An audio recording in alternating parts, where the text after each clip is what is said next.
আজকে বানাবো খুবই সুস্বাদু মজার একটা সবজির রেসিপি।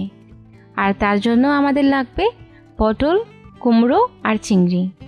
আর আমি এখানে একটু বড় সাইজের চিংড়িটা নিয়েছি। আর আপনারা চাইলে কিন্তু যে কোনো সাইজের চিংড়ি আপনারা ব্যবহার করতে পারেন। আর সাথে সামান্য লবণ আর হলুদ দিয়ে আমি একপাশে মেখে রেখে দিচ্ছি। পটলটাকে আমি এইভাবে গ্যাপ দিয়ে দিয়ে ছাড়িয়ে নিয়েছি।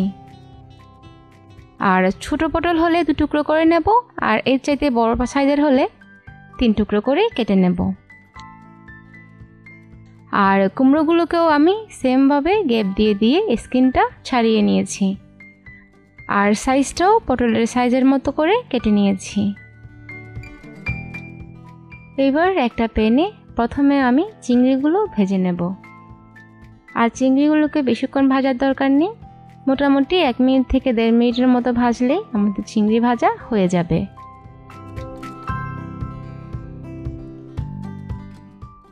দেখুন আমি কিভাবে করেছি, একটু সামনে থেকে দেখাচ্ছি। দেখুন আমাদের চিংড়ি ভাজা মোটামুটি হয়ে গেছে। এবার তুলে রাখছি। এবার সেম প্যানেই যদি আপনাদের একটু তেল লাগে তাহলে আর একটু তেল অ্যাড করবেন।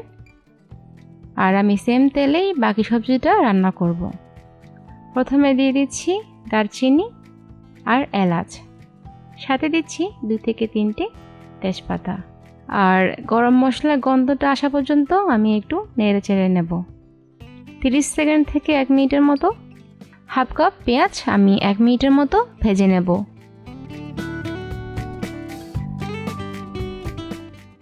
তারপর দিয়ে দেব আগে থাকতে কেটে রাখা পটল আর কুমড়ো।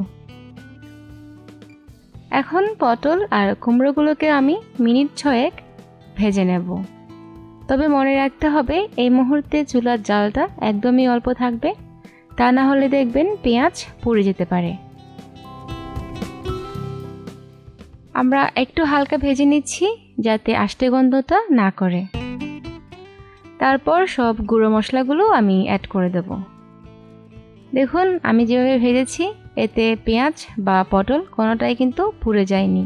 একটু সামনে থেকে দেখাচ্ছি, দেখুন।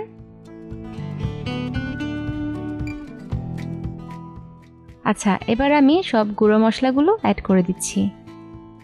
দিয়ে দিচ্ছি 1 টেবিল চামচ আদা বাটা, 1.5 টেবিল চামচ রসুন বাটা।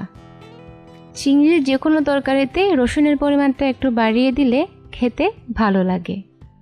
আর দিয়ে দিলাম 1.5 চা চামচ হলুদ গুঁড়ো, 2 চা চামচ লবণ, আর দিয়েছি 2 চা চামচ কাশ্মীরি মরিচের গুঁড়ো আর 1 চা চামচ ঝাল মরিচের গুঁড়ো।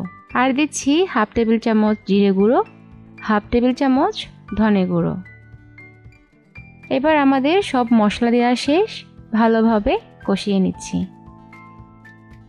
স্টিলের হাঁড়িতে করলে একটু চেক করবেন যাতে বারবার তলায় লেগে না যায়।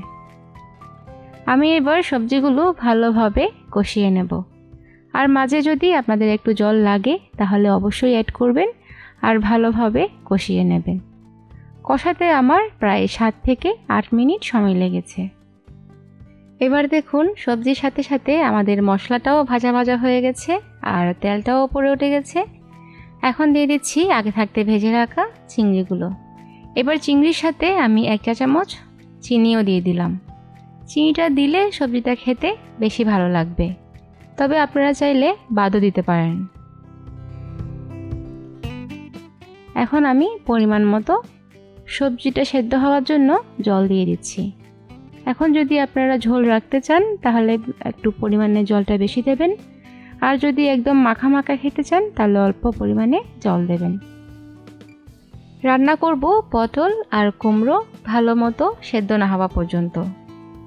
মাঝে একবার অবশ্যই নাড়িয়ে দেবেন। আর সবার শেষে দিয়ে দিচ্ছি 1 চা চামচ গরম মশলা। আর গরম মশলাটা অবশ্যই দেওয়ার চেষ্টা করবেন, তাহলে দেখবেন এই সবজির ফ্লেভারটা খুব ভালো আসবে।